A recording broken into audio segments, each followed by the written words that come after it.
আসসালামু আলাইকুম। আশা করছি সবাই ভালো আছেন। দেখেন, উন্নত দেশ, উন্নত তাদের মন মানসিকতা।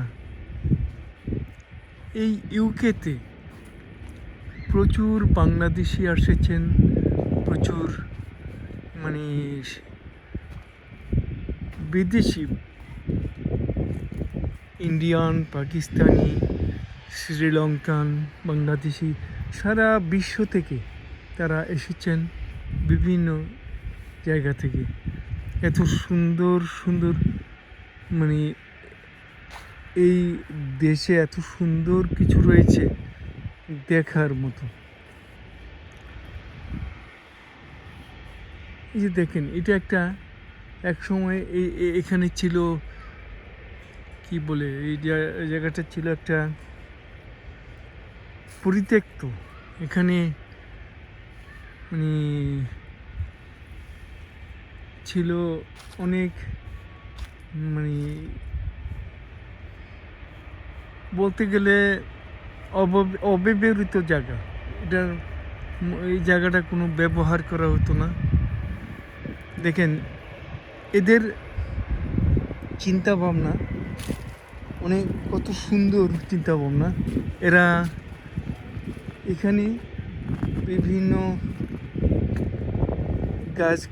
গাছালি, কি সুন্দর গাছ লাগাইছে, কত সারিবদ্ধভাবে, দেখার মতন।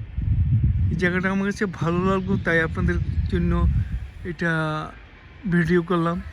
এই যে দেখেন, এই যে এখানে পাইপ, এই যে পাইপ, এই পাইপগুলির সাথে সবগুলির সাথে কানেকশন আছে।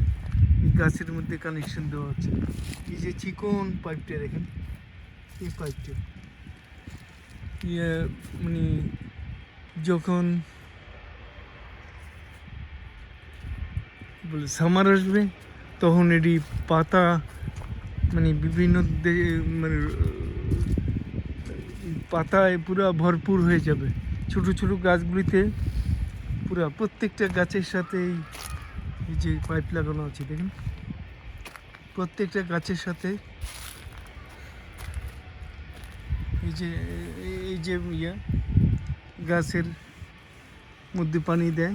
যখন তাদের পানির দরকার হবে, ওর ঠিকই সুন্দরভাবে প্রত্যেকটা গাছে, এবং দেখেন গাছগুলো এত সুন্দরভাবে দিয়ে বানাইছে, কত সুন্দরভাবে, খুব ভালো প্রোটেকশন দিয়ে।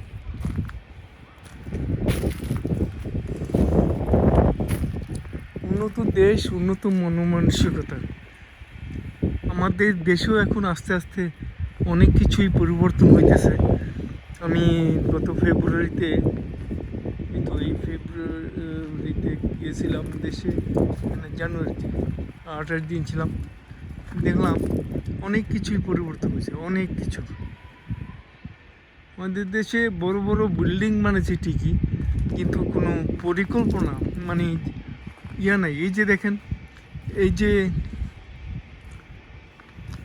ওইখানে বিল্ডিং বানাইছে, এই যে দেখেন পাশেই এই যে সুন্দর গাছগাছালিগুলো লাগাইছে, কৃত্রিমভাবে লাগাইছে, কিন্তু ওইগুলো মানে সুন্দর, কি বলে, গ্রিন করার জন্য এরা নানানভাবে এই গাছগাছালি দিয়ে সুন্দর পরিবেশটা যেন সুন্দর থাকে। এখানে তো একটা ইয়াতে